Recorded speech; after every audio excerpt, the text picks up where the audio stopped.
नमस्कार जय हिंद साथियों।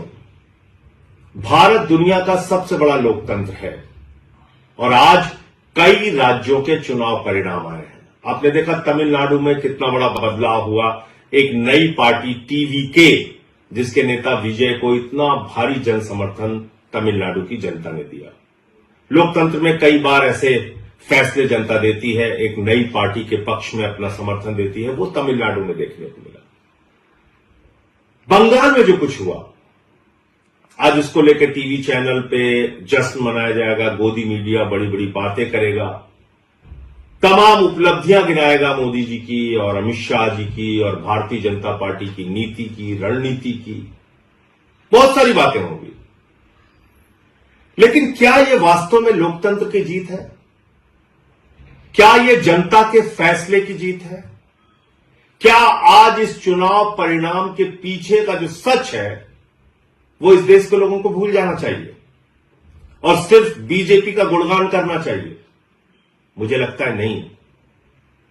सारी चीजों का मूल्यांकन होना चाहिए। किस तरह से बंगाल के चुनाव को चुनाव आयोग ने प्रभावित किया, किस तरीके से एसआईआर के जरिए जनता के वोट को लूटा गया। आज पता यह चल रहा है कि 3 से 4 लाख वोटों का अंतर है बीजेपी और टीएमसी के बीच में। यह पता चल रहा है कि 2% वोटों का अंतर है टीएमसी और बीजेपी के बीच में। हो सकता है उससे भी ज्यादा हो जाए, 2-4% हो जाए अंतिम परिणाम आने तक। लेकिन क्या यह 2-4% का जो डिफरेंस है यह सही है? यह वास्तव में बीजेपी का चुनाव जीतने का आधार है?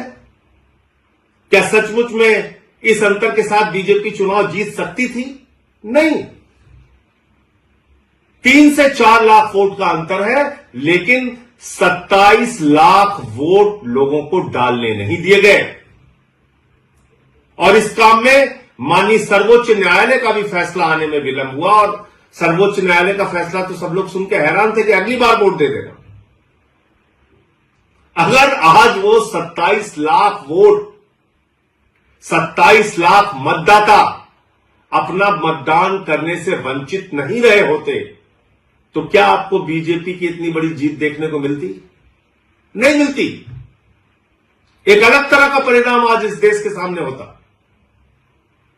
और आज जो बीजेपी जश्न मनाने का काम करेगी, गोदी मीडिया जश्न मनाने का काम करेगी, ज्ञानेश कुमार जश्न मनाने का काम करेंगे, वो नहीं हो पाता। लेकिन दुर्भाग्य से एसआईआर के जरिए लाखों मतदाता, 27 लाख मतदाताओं को वोट के अधिकार से वंचित कर दिया गया। तो ये जो बंगाल की जीत है भारतीय जनता पार्टी की, दरअसल ये लूट तंत्र की जीत है, लोकतंत्र की जीत नहीं है। कितनी गंदी भाषा का प्रयोग किया गया चुनाव में, प्रधानमंत्री के द्वारा, गृह मंत्री के द्वारा, बीजेपी के नेताओं के द्वारा। चलिए वो चुनाव का एक पक्ष है। किस तरह से वहां पे केंद्रीय सुरक्षा बलों का इस्तेमाल किया गया, लगभग 2.5 लाख सुरक्षा बलों का वहां पर इन्फोर्समेंट किया गया, डिप्लॉयमेंट किया गया। 2.5 लाख सुरक्षा बल लगाए गए। कल्पना कीजिए, अमेरिका ईरान से लड़ने के लिए 50,000 सैनिकों का इस्तेमाल करता है और भारत की मोदी जी की सरकार ममता बनर्जी से लड़ने के लिए 2.5 लाख सैनिकों का इस्तेमाल करती है। इतनी बड़ी दुश्मनी यह निभाई जा रही है। फिर इस चुनाव में यह भी प्रश्न उठता है कि किस तरह से विपक्ष के जो नेता थे, कांग्रेस पार्टी जो थी, राहुल गांधी जो थे, वो जाके वहां पे ममता बनर्जी को ही टारगेट कर रहे थे। 3 से 4% वोट उन लोगों ने भी काटा। वो एक अलग प्रकार का सवाल है। लेकिन इसमें आज टीएमसी की हार हो गई, ममता बनर्जी की हार हो गई और लोकतंत्र की जीत हो गई, ऐसा नहीं है। सच्चाई को छिपाया नहीं जा सकता।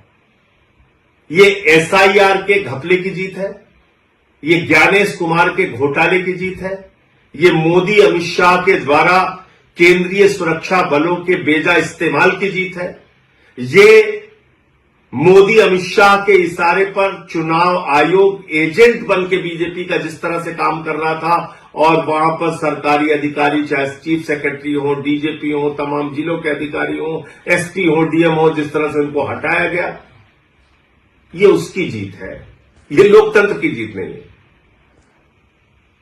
इसके अलावा भी दूसरी बात है, जनता से भी कई प्रश्न हैं। अब जैसे दिल्ली का चुनाव हुआ, दिल्ली के चुनाव में आम आदमी पार्टी ने जो वादे किए पूरा किया, उससे ज्यादा काम करके दिखाया। लेकिन अगर आपको प्रधानमंत्री के 2,500 देने के झूठे वादे पर यकीन था, तो इसमें गलती आम आदमी पार्टी और केजरीवाल की नहीं थी। आज अगर बंगाल के चुनाव में, पंजाब के चुनाव में या दूसरे राज्यों के चुनाव में भारतीय जनता पार्टी जाती है, झूठे वादे करती है, उत्तर प्रदेश के चुनाव में, और उसका मूल्यांकन किए बगैर अगर आप उसको वोट करते हैं, तो इसमें उन पार्टियों की गलती नहीं है। हमको भी अपने बारे में सोचना पड़ेगा। पंजाब में हमारी सरकार ने जो वादा किया उससे ज्यादा काम किया, दिल्ली में हमने जो वादा किया उससे ज्यादा काम किया, लेकिन मोदी जी झालमुड़ी खा के चुनाव जीत रहे हैं, झूठे वादे करके चुनाव जीत रहे, कह रहे 3,000 रुपए देंगे। दिल्ली में महिलाओं को 2,500 नहीं दिया, बंगाल में जाके कह रहे 3,000 रुपए देंगे। उनकी नफरत की राजनीति पे अगर आपको गुस्सा नहीं आता, अगर 993 रुपए सिलेंडर का दाम बढ़ जाता है उस पर गुस्सा नहीं आता, चुनाव ठीक खत्म होता है उसके तुरंत बाद, और हम लोग कह रहे थे कि निश्चित रूप से गैस के दाम बढ़ेंगे, 261 रुपए 5 किलो के सिलेंडर का दाम बढ़ गया, अब पेट्रोल डीजल के भी दाम बढ़ेंगे। लेकिन अगर इन सब बातों से जनता को कोई फर्क नहीं पड़ता, तो भारतीय जनता पार्टी को क्यों फर्क पड़ेगा? मोदी अमित शाह को क्यों फर्क पड़ेगा? वो तो अपना ये लूट तंत्र का खेल चलाएंगे और जैसे चाहेंगे देश में महंगाई बढ़ाएंगे, जैसे चाहेंगे पूंजीपतियों को बढ़ावा देंगे, जैसे चाहेंगे सरकारी तंत्र का दुरुपयोग करेंगे, जो उन्होंने बंगाल में किया। ईडी का दुरुपयोग किया, सीबीआई का दुरुपयोग किया, चुनाव आयोग का दुरुपयोग किया, हजारों करोड़ रुपए पानी की तरह बहाए, अधिकारियों की ट्रांसफर पोस्टिंग सस्पेंशन किया, 2.5 लाख वहां पे केंद्रीय सुरक्षा बल लगाए, चुनाव का माहौल बिगाड़ा, जो कुछ भी वो कर सकते थे उन्होंने किया, और बंगाल में बीजेपी आज चुनाव जीत गई। लेकिन याद रखिएगा, उड़ीसा की हालत अभी आपने देखा होगा, जीतू मुंडा की तस्वीर देखी होगी, किस तरह से वो अपने बहन के कंकाल को अपने कंधे पे लेके डबल इंजन की सरकार में बैंक जाते हैं 20,000 रुपए पाने के लिए। बंगाल में भी अभी आ गए। जो नफरत की राजनीति पूरे देश में बीजेपी कर रही है, अब उसकी शुरुआत बंगाल में भी होगी। बिहार में भी इन्होंने नीतीश कुमार जी को हटा दिया, वहां सम्राट चौधरी आ गए, वहां भी अब वही सब खेल होगा। इन सब के पीछे आपके मुद्दे कहां हैं?